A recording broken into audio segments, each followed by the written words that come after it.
Dans une interview accordée à notre reporter ce lundi 16 décembre, Edgar Katembo Mateso bascule que les autorités congolaises puissent ouvrir la guerre sérieuse contre les terroristes du M23 et non pas se focaliser à l'accord diplomatique de Luanda. Il est question pour les Congolais, qu'on soit civil, qu'on soit militaire, qu'on soit gouvernant, qu'on soit administré, que nous puissions engager nos énergies pour lui barrer la route, pour stopper net cette guerre, cet avancement, afin que nous puissions nous libérer nous-mêmes, parce que cette stratégie de Kagame n'aboutira à rien.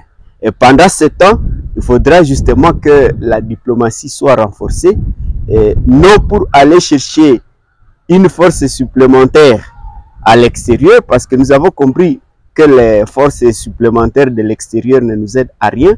On a vu la force de l'EAC, parce que c'est là que Kagame veut nous amener. Ça n'a pas tenu. Avec la force de la SADC, ça n'a pas tenu. Avec la force de la MONUSCO, ça n'a pas tenu. Et que donc la diplomatie dont il est question,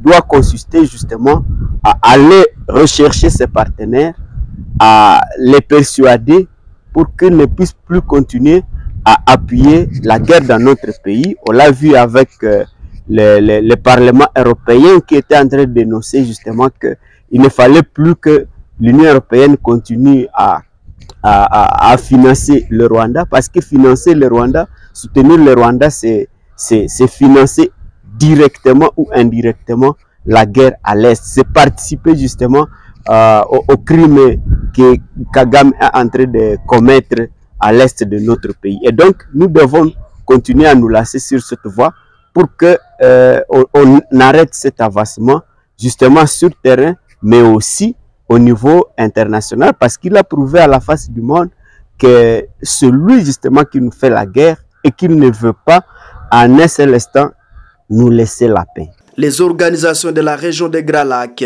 y compris le président de Luanda, doivent tirer des leçons et des conséquences face à ces comportements qu'affichait Paul Kagame.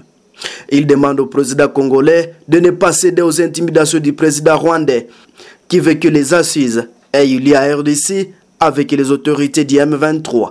Cette analyse exhorte les FARDC, appuyés par Wazalendo, de mettre hors d'état de nuire ces terroristes qui créent de l'insécurité dans la province du Nord Kivu et aux Congolais de s'unir à ces moments cruciaux de guerre.